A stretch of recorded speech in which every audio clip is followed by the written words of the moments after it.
आज की वीडियो में हम बात करेंगे टेटनस रोग के बारे में कि यह रोग किस प्रकार या फिर किन कारणों से हमारे पशु में उत्पन्न होता है, क्या लक्षण दिखाई देते हैं, क्या ट्रीटमेंट इसका हम कर सकते हैं।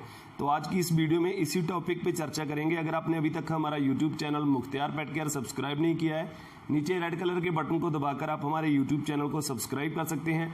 साथ में बेल आइकॉन जरूर दबाएं और नोटिफिकेशन बेल को ऑल पे कर दें ताकि आपको हमारी आने वाली हर वीडियो का नोटिफिकेशन मिल सके सबसे पहले। अब बात करते हैं टेटनस रोग के बारे में कि यह डिसीज किन कारणों से उत्पन्न होती है, क्या इसमें लक्षण दिखाई देते हैं और इसका ट्रीटमेंट हम किस प्रकार से कर सकते हैं। तो सबसे पहले टेटनस जो है इसको कई और नाम से जाना जाता है, जिसमें लॉक्सजॉ भी इसे बोला जाता है या फिर धनुष्टंकार रोग या फिर चांदनी रोग, ऐसे कई नामों से इस रोग को जाना जाता है। अब बात करते हैं कि टेटनस फैलता कैसे है। तो सबसे पहले टेटनस जो है एक संक्रामक रोग है जो कि क्लास्ट्रिडियम टेटेनाई नामक बैक्टीरिया के टॉक्सिन के द्वारा पैदा होता है। ये बैक्टीरिया जो टॉक्सिन छोड़ता है उसके द्वारा ये रोग पैदा होता है। इसमें तंत्रिका जो केंद्र है उसमें अधिक उत्तेजना होती है। उत्तेजना के कारण मांसपेशियां हैं, पशु की जो मसल्स हैं उसमें ज़्यादा अधिक सिकुड़न की वजह से पशु की मौत हो जाती है। इस रोग में जो मौत दर है वो काफ़ी ज़्यादा अधिकतर है। इस रोग के कारण 80 से लेकर 99% पशुओं की जो है मौत हो जाती है। ज़्यादातर पशु जो है इस रोग में मर जाते हैं। अब बात करते हैं कि ये रोग फैलता कैसे है। तो ये बैक्टीरिया जो है मिट्टी में अधिक पाया जाता है और उस मिट्टी में अधिक पाया जाता है जहाँ पर घोड़ों की लीद से जो मिट्टी अधिक दूषित होती है। मिट्टी में यह बैक्टीरिया स्पोर बनाकर कई सालों तक जिंदा रह सकता है। 100 डिग्री तापमान पर यह आधे घंटे से 1 घंटे में ही मर जाता है। अगर 100 डिग्री से तापमान ऊपर रहता है तो ये बैक्टीरिया जो है 5 से 10 मिनट में ही खत्म हो जाता है। तो ये बैक्टीरिया जो है मिट्टी में काफ़ी लंबे समय तक रह सकता है। जहाँ पर जो दूषित मिट्टी है, जहाँ पर घोड़ों की लीद या फिर गोबर रहता है, उस मिट्टी में ये काफ़ी लंबे समय तक जीवित रह सकता है। आमतौर पे ये बैक्टीरिया जो है शाकाहारी पशुओं और विशेषकर घोड़ों की आंत में रहते हैं और गोबर या फिर लीद के साथ बाहर आ जाते हैं। दूषित जो लीद या गोबर है उसको मिट्टी में मिलने से या फिर खाद के रूप में प्रयोग करने से ये बैक्टीरिया जो है एक बड़े क्षेत्र में फैल जाते हैं। इसके अलावा या फिर जो कोई जंग लगी वस्तु है, जिसको जंग लगी रहती है लोहे की कोई वस्तु, उस पर भी ये बैक्टीरिया जो है काफ़ी लंबा समय टिक सकता है या फिर जिंदा रह सकता है। 10 साल तक बैक्टीरिया लोहे की जंग लगी वस्तु पर रह सकता है या फिर उस पर जीवित रहता है। तो इस प्रकार से भी यह रोग लोहे की वस्तु से भी फैल सकता है एक बड़े क्षेत्र में। तो इन्फेक्शन फैलने के जो कारण है उसमें सबसे पहले घोड़े की बात करते हैं। तो घोड़े में जो है ये खुरों और पैरों के जख्म के द्वारा घोड़े के शरीर में प्रवेश करता है। किसी भी प्रकार का अगर जख्म है उससे पशु के शरीर में प्रवेश करता है। गाय में जब गाय ब्याती है, जब मतलब ब्याने के बाद जोनी मार्ग के द्वारा इन्फेक्शन के द्वारा या फिर जोनी मार्ग के द्वारा जो है गाय के शरीर में प्रवेश करता है। भेड़ बकरी में जब हम ऊन कुतरते हैं या फिर कुतरने से होने वाले जो जख्म है उसके द्वारा भेड़ बकरी में भी ये जख्मों के द्वारा उसके शरीर में प्रवेश कर जाता है। तो ये अलग अलग जो एनिमल्स हैं उनमें अलग अलग डिफरेंट तरीके से प्रवेश करता है। ठंडे मौसम की अपेक्षा में ये गर्म मौसम में यह रोग जो है ज़्यादा अधिक फैलता है या फिर ज़्यादा अधिक होता है। और इसका जो मेन फैक्टर, ये रोग जो है बड़े पशुओं की तुलना में छोटे पशुओं में अधिक अपनी चपेट में लेता है। छोटे पशुओं को अधिक होता है। यहाँ पर मौसम गर्म हो, मीन्स ठंडे मौसम में इसके फैलने की जो परसेंटेज जो वो कम है गर्म मौसम की अपेक्षा में। और टेटनस जो है मुख्य रूप में एक घोड़ों का रोग है, लेकिन ये और भी पशु प्रजातियाँ चाहे वो कोई भी है उसमें फैल सकता है, लेकिन ये खासकर जो है टेटनस एक घोड़ों का रोग है। इसके अलावा गाय में यह रोग जो है सबसे कम पाया जाता है। गाय में बहुत कम केसेस मिलेंगे आपको टेटनस के। गाय के अलावा बिल्लियों में ये टेटनस जो रोग है वो ना के बराबर होता है या फिर बिल्लियों को टेटनस जो है रोग नहीं होता है। इसके अलावा बात करें भेड़ और बकरी के बारे में, भेड़ और बकरी में भी यह रोग काफ़ी अधिक पाया जाता है। मीन्स भेड़ और बकरी को इस रोग के होने के काफ़ी अधिक चांसेस होते हैं। बात करें कुत्ते की तो कुत्ते में भी, डॉग्स में भी यह टेटनस रोग जो है अधिक फैलता है। मनुष्य जाति में भी यह रोग जो है फैल सकता है। रोग के बैक्टीरिया जो है पशु के शरीर में अगर कोई जख्म है उसके जरिए पशु के शरीर में प्रवेश करते हैं। गहरे और ऊपर से जो बंद जख्म है उसमें यह जल्दी फैलते हैं, ज़्यादा संख्या में वृद्धि करते हैं। जो जख्म खुले रहते हैं या फिर ऑक्सीजन के संपर्क में रहते हैं वहाँ यह रोग के बैक्टीरिया जो है अधिक संख्या में नहीं फैलते, जहाँ पर इसकी जो संख्या है, इस रोग के बैक्टीरिया की जो संख्या है वो ज़्यादा बढ़ती नहीं है। अगर आपके पशु का जख्म खुला है या फिर वो ऑक्सीजन के संपर्क में है तो इस रोग के बैक्टीरिया जो है वो ज़्यादा संख्या में नहीं फैलते हैं आपके पशु के जख्म में। इसके अलावा बात करें सिम्पटम्स की या फिर आप क्या लक्षण इसमें नज़र आते हैं, तो इस रोग के लक्षण जो है 7 से लेकर 30 दिनों में प्रकट होते हैं। शुरू में पशु के जबड़े में अकड़न आ जाती है, आहार चबाने की प्रक्रिया धीमी हो जाती है, पशु के जबड़े की मूवमेंट कम हो जाती है, मीन्स पशु को आहार चबाने या फिर खाने में मुश्किल या फिर कठिनाई महसूस होती है। लक्षण की जो गंभीरता है वो बैक्टीरिया द्वारा छोड़े गए और टॉक्सिन की मात्रा पर निर्भर करती है कि बैक्टीरिया ने कितनी टॉक्सिन आपके पशु के शरीर में छोड़ी है, इस पर जो है लक्षण की गंभीरता निर्भर करती रहती है। इसका जो एक और लक्षण है वो है prolapse of third eyelid, means गुलाबी रंग की जो झिल्ली जो है पशु की आंख की आधी गोलाई तक फैल जाती है, पशु की आंख में आधी आंख तक में ये गुलाबी झिल्ली फैल जाती है। इसमें ऐसे लक्षण नजर आते हैं अगर आपके पशु में टेटनस रोग पैदा होता है। और इस रोग में रोग की गंभीरता बढ़ने के साथ पशु के पैरों में अकड़न बढ़ जाती है, पशु के पैर अकड़ जाते हैं, पशु चारों पैरों को अधिक चौड़ा करके या फिर रखकर खड़ा रहता है, सिर और गर्दन की जो मांसपेशियां हैं वो भी तनी हुई अवस्था में रहती हैं, पशु गर्दन को एक तरफ सीधा रखता है और पैर चौड़े करके रख के खड़ा रहता है। इसके अलावा इस अवस्था में पशु के जो चेहरे की मांसपेशियां या फिर घोड़े की मांसपेशियां हैं उसमें काफ़ी तनाव आ जाता है। इसके कारण घोड़े का मुंह अधिक उस्तिक या फिर सुचेत जो है वो दिखाई देता है, कान सीधे खड़े रहते हैं, पूंछ सीधी तनी रहती है। इस रोग में अगर आपके पशु में टेटनस के लक्षण उत्पन्न होते हैं, नथुने जो है पशु के वो फैल जाते हैं और मुंह चलना जो है पशु का बंद हो जाता है, आहार को मुंह में लेना या फिर मुंह में चबाना पशु के लिए काफ़ी मुश्किल हो जाता है, काफ़ी कठिन हो जाता है। इसी कारण से इस रोग को लॉकवुड जाव के नाम से भी जाना जाता है। इसके अलावा मुंह से जो है पशु के मुंह के द्वारा अधिक लार टपकती रहती है, पशु के मुंह से लार गिरती रहती है। अधिकतर मामलों जो है पशु को कब्ज हो जाती है, ज़्यादातर मामलों में पशु को कब्ज रहती है।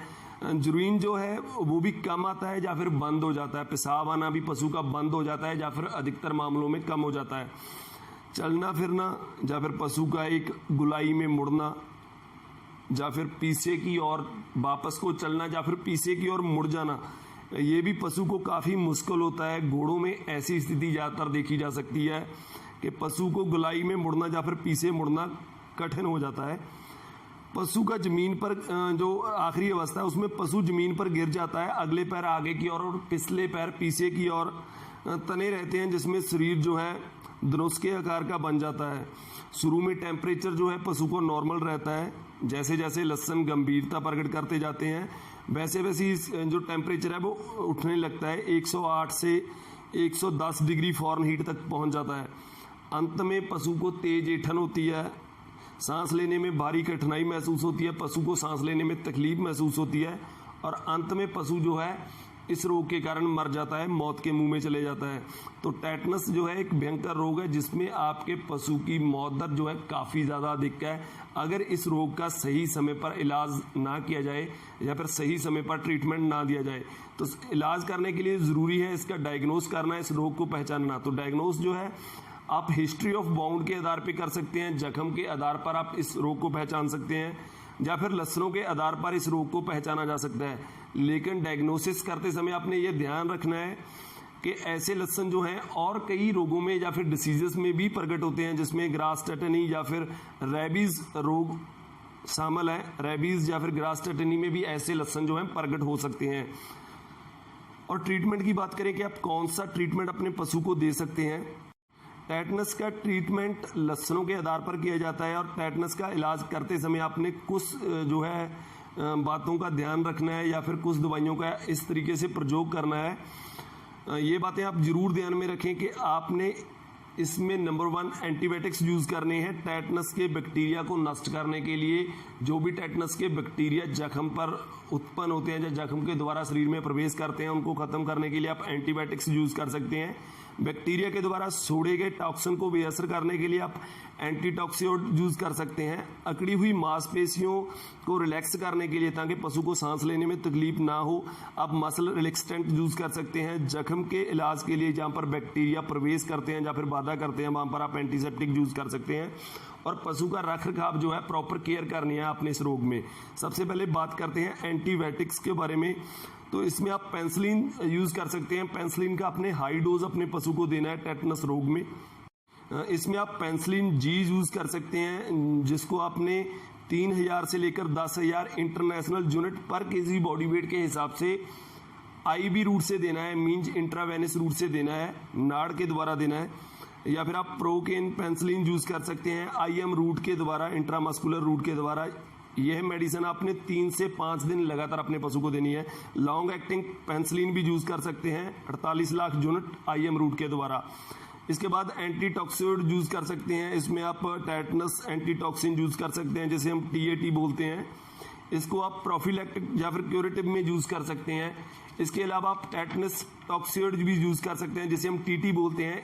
इसे आपने ओनली प्रोफिलैक्टिक के लिए यूज करना है, मींस रोकथाम के लिए ही यूज करना है। जो पहली मेडिसिन है टीएटी उसको आप रोकथाम और इलाज दोनों के लिए यूज कर सकते हैं। इसके बाद बात करते हैं रिलैक्सेशन ऑफ टेटेनी या फिर मसल रिलैक्सेंट के बारे में।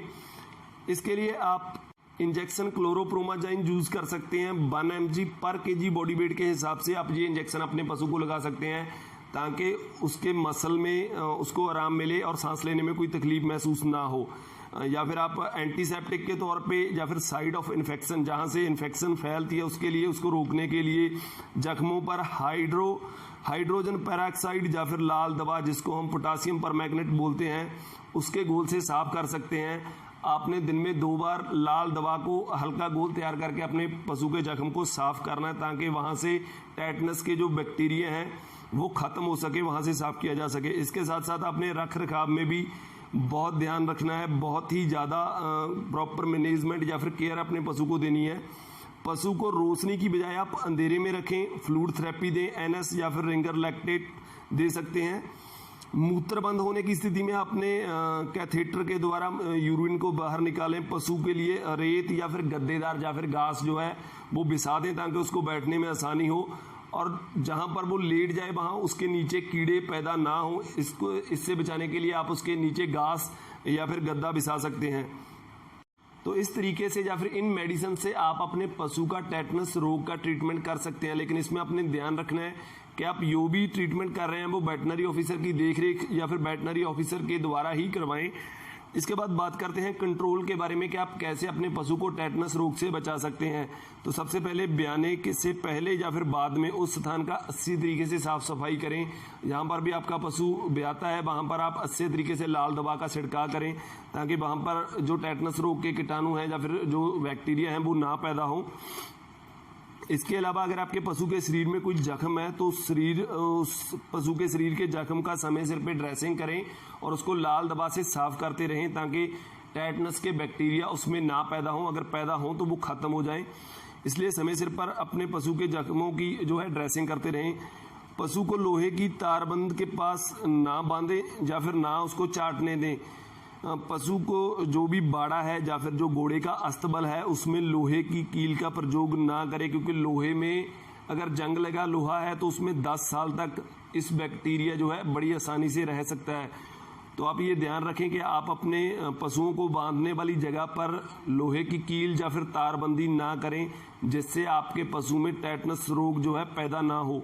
इसके अलावा प्रति वर्ष टेटनस का टीकाकरण करवाएं अपने पशु में। आप इंजेक्शन टीएटी यूज कर सकते हैं अपने एनिमल्स में वैक्सीन के तौर पे। प्रति वर्ष आपने टेटनस का टीकाकरण करवाना है जिससे आप अपने पशुओं को टेटनस जैसे घातक रोग से बचा सकते हैं। तो ये थी हमारी वीडियो टेटनस रोग के बारे में कि किस प्रकार से टेटनस रोग जो है उत्पन्न होता है या फिर इस रोग में क्या लक्षण नजर आते हैं, किन कारणों से यह रोग फैलता है और इसका इलाज हम किस प्रकार से कर सकते हैं। तो अगर आपको ये वीडियो अच्छी लगी तो लाइक कीजिए इस वीडियो को। आपके एक लाइक से हम बहुत ज़्यादा मोटिवेट होते हैं। साथ ही साथ अपने दोस्तों के साथ शेयर करें ताकि उनको भी टेटनस रोग के ट्रीटमेंट के बारे में पता चल सके। और अगर आप ऐसी ही वेटनरी वीडियोस या फिर वेटनरी मेडिसिन की वीडियोस देखना चाहते हैं तो आप हमारे YouTube channel Mukhtiyar pet care को सब्सक्राइब कर सकते हैं। हम आपके लिए ऐसी वीडियो लेके आते रहेंगे। हमारी वीडियो को देखने और पसंद करने के लिए आपका बहुत बहुत धन्यवाद।